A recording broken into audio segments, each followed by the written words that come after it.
Los fantasmas del panteón. Hubo una vez dos chicos que deseaban contar una buena historia de terror. Como no encontraban nada que contar, se les ocurrió la idea de internarse en el panteón. Lo hicieron durante la madrugada para que nadie los viera. Esperaron durante un rato a ver lo que pasaba.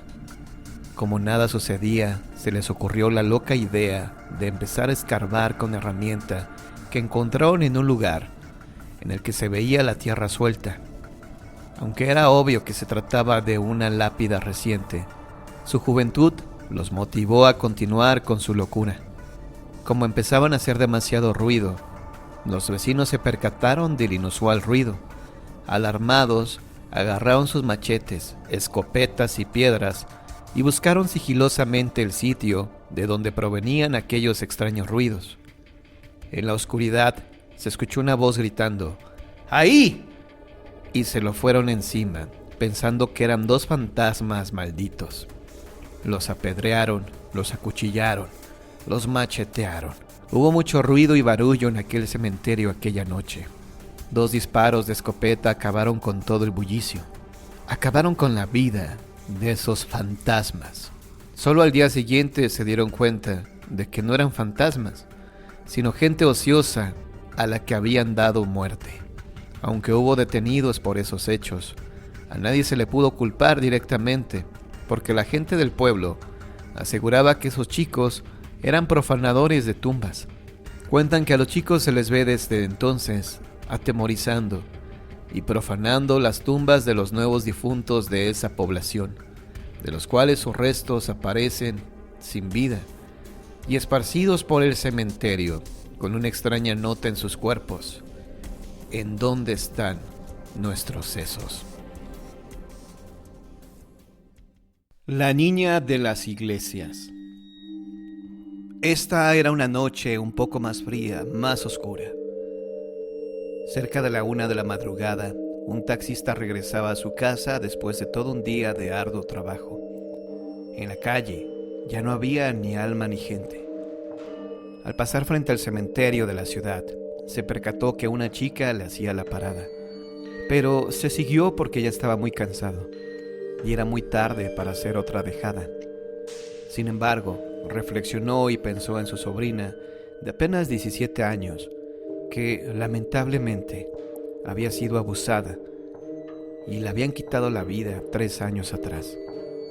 Se dijo: pobre chica, no la puedo dejar ahí expuesta, a no ser qué miserable. Retrocedió su taxi y llegó hasta ella. Tenía entre 18 y 19 años.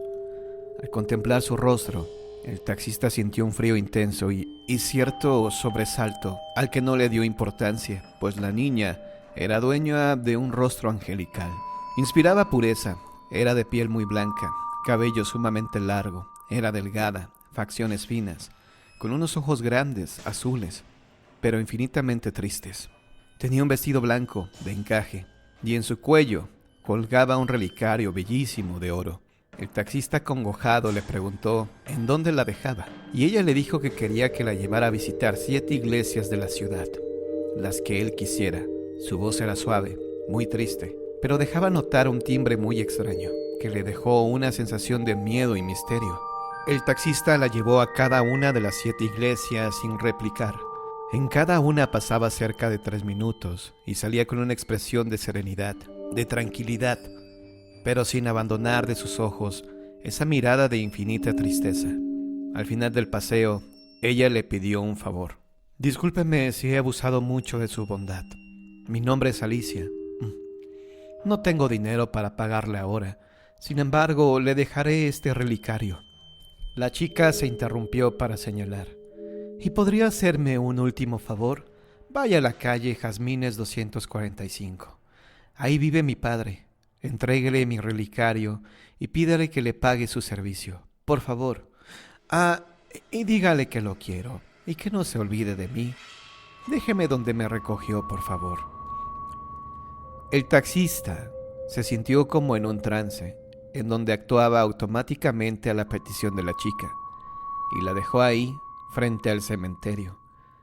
El hombre se fue a su casa, se sentía mareado Le dolía intensamente la cabeza y su cuerpo le ardía por la fiebre que empezaba a tener. Su esposa lo atendió de este repentino mal. Duró así casi 3 días. Cuando al fin pudo reaccionar y se sintió mejor, recordó su última noche en el taxi. Recordó a la niña angelical de las iglesias y recordó su última petición, que le hizo sentir un escalofrío intenso que lo cimbró de pies a cabeza. Aunque no comprendía nada, pensó, qué raro fue todo. Seguro se fue de su casa o tiene problemas. Pero ¿por qué en el cementerio? ¿Quién era? ¡Ah, el relicario! Sí, ahí estaba, sobre su mesita de cama, el relicario de Alicia, que ahora tenía restos de tierra. Se paró como un resorte, tomó su taxi y fue a la dirección que le dio la chica, pero no con la intención de cobrar, sino de aclarar la verdad detrás de este misterio que le inquietaba, que le estremecía, que no quería ni pensar. Tocó. Era una casa grande, estilo colonial, vieja. Entonces abrió un hombre de edad avanzada, alto, de aspecto extranjero, con ojos tristes. El taxista le dijo, disculpe señor, vengo de parte de su hija Alicia. Ella solicitó mis servicios. Me pidió que la llevara a visitar 7 iglesias. Así lo hice y me dejó su relicario como prenda para que usted me pagara. El hombre al ver la joya rompió en llanto incontrolable. Hizo pasar al taxista y le mostró un retrato, precisamente el de Alicia, idéntica a la de hace 3 noches. ¿Es ella mi Alicia?, le preguntó el hombre. Sí, ella, con ese mismo vestido. No puede ser. Hace 3 noches cumplió 7 años de muerta. Murió en un accidente automovilístico y este relicario que le dio fue enterrado con ella.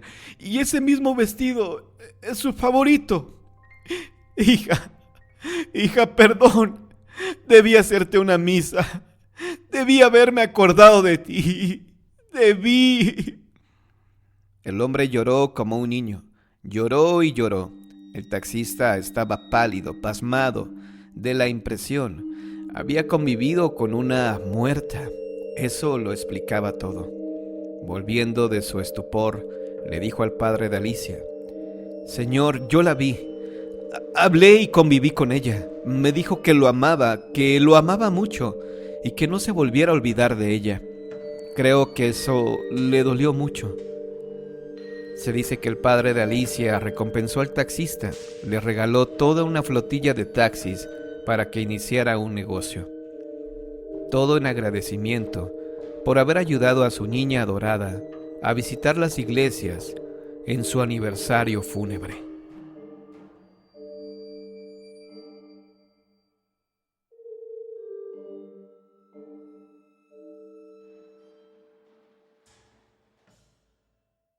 El campanario maldito en la Ciudad de México.